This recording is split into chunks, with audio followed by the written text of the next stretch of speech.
ఉమ్మడి ఆదిలాబాద్ జీవనదుల్లో భిన్న పరిస్థితి నెలకొంది. తూర్పున ప్రాణహిత నిండుకుండలా గలగలా పారుతుంటే పశ్చిమాన గోదావరి ఎండి ఎడారై దర్శనమిస్తోంది.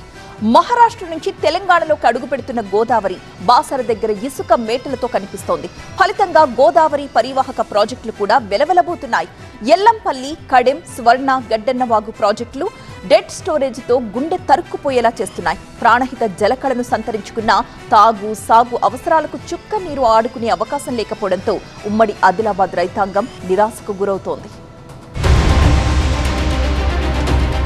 వర్షాకాలం మొదలై నెల రోజులు గడిచిపోతున్నా ఉమ్మడి ఆదిలాబాద్ జిల్లాలో గోదావరి గలగలల జాడే కరువైంది.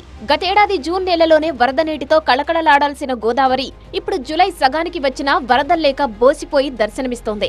లోటు వర్షపాతం, గోదావరి వెలవెలలతో జిల్లాలోని అన్ని ప్రాజెక్టులు డెడ్ స్టోరేజ్ కి పడిపోయాయి. గోదావరిపై ప్రధాన ప్రాజెక్ట్ అయిన ఎల్లంపల్లికి వరద నీరు చేరకపోవడంతో ఇప్పటికీ 8 టీఎంసీల నీటితోనే కనిపిస్తుంది.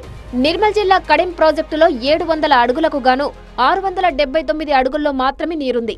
3.495 టీఎంసీల నీటి సామర్థ్యానికి కేవలం 0.466 టీఎంసీలు మాత్రమే ఉండడంతో సాగుకు నీళ్లు విడుదల చేసే పరిస్థితి లేకుండా పోయింది. దీంతో ఆయకట్టు రైతుల్లో ఆందోళన నెలకొంది. ఎల్లంపల్లిలో 148 అడుగుల్లో ఉండాల్సిన నీరు ప్రస్తుతం 142 అడుగులకే పరిమితమైంది. 20 టీఎంసీల నీటి సామర్థ్యానికి 8 టీఎంసీలుగానే నీటి నిల్వ ఉండడం షాకిస్తోంది. మరోవైపు కొమ్రంభీం ఆసిఫాబాద్ జిల్లా తుమ్మిడిహెట్టి దగ్గర వార్దా, పెనుగంగ కలయికతో ప్రాణం పోసుకునే ప్రాణహితలో భారీ వరద ప్రవాహం కొనసాగుతుంది. తుమ్మిడిహెట్టి నుంచి 100 కిలోమీటర్లకు పైగా ప్రయాణించి కాళేశ్వరం దగ్గర గోదావరిలో కలుస్తున్న ప్రాణహిత పరవళ్లు తొక్కుతూ దర్శనమిస్తోంది.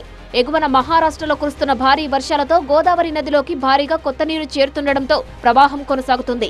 తుమ్మిడిహెట్టి దగ్గర పుష్కర ఘాట్లను తాకుతూ వరద నీరు ప్రవహిస్తోంది. ఏటా జూన్ చివరి వారంలో నదికి కొత్త నీరు వస్తుండేది. ఈసారి ఎల్నినో ఎఫెక్టుతో వానలు ఆలస్యం కాగా జులై ప్రారంభంలో వరద ప్రవాహం పెరిగింది. తుమ్మిడిహెట్టి దగ్గర వార్దా, పెనుగంగ సంగమంతో ఏర్పడి ప్రాణహిత ఉప్పొంగి ప్రవహిస్తుండటంతో ఆ ప్రాంతం ఆహ్లాదకరంగా మారింది. అయితే ప్రాణహితపై ఎలాంటి ప్రాజెక్టులు లేకపోవడం, ఆ నీటిని మళ్లించేందుకు కనీసం అవకాశం లేకపోవడంతో లక్షల క్యూసెక్కుల నీరు సముద్రం పాలవుతోంది. ఆయా పరిస్థితులతో ఉమ్మడి ఆదిలాబాద్ జిల్లా రైతుల్లో ఆందోళన వ్యక్తమవుతుంది. గోదావరి ఆయకట్టు రైతులు ఇప్పుడు వానల కోసం ఆకాశం వైపు ఆశగా ఎదురు చూస్తున్నారు. వర్షాలు లేకపోవడంతో ఉత్తర తెలంగాణకి కీలకమైన కడెం ప్రాజెక్టులో నీటి నిల్వలు అడుగంటాయి. దీనివల్ల లక్షలాది ఎకరాల ఆయకట్టుకు సాగునీరు అందడం ప్రశ్నార్థకరంగా మారింది. కడెం ప్రాజెక్టు డెడ్ స్టోరేజీ పరిస్థితులతో ఆయకట్టు రైతులు ఏకంగా క్రాప్ హాలిడేకే సిద్ధమవుతున్నారు.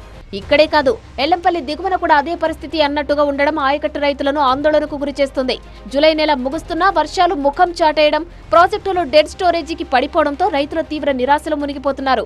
అయితే కన్నెపల్లి పంప్ హౌస్ నుంచి నీటిని ఎత్తిపోసుకోగలిగితే తెలంగాణలో ఎల్నినో ఎఫెక్టును జయించవచ్చని నిపుణులు చెబుతున్నారు.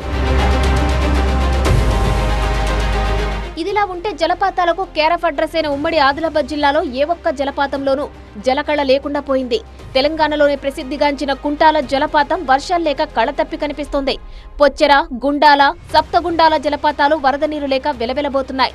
జలపాతాలకు నీరు వస్తే కుంటలు, చెరువులు నిండి జలాశయాలు నిండుకుండల్లా మారే అవకాశం ఉంది. కానీ ఎల్నినో ఎఫెక్టు, లోటు వర్షపాతంతో ప్రాజెక్టులు బోసిపోయి భయపెడుతున్నాయి. మొత్తంగా ఉమ్మడి ఆదిలాబాద్ జీవనదుల్లో భిన్న పరిస్థితులు రైతులకు షాక్ ఇస్తున్నాయి. ఒకవైపు గలగల, మరోవైపు వెలవెల అన్నట్టుగా పరిస్థితులు మారాయి. క్రాప్ హాలిడే నిర్ణయాలు రైతుల గుండెలు పిండేస్తున్నాయి.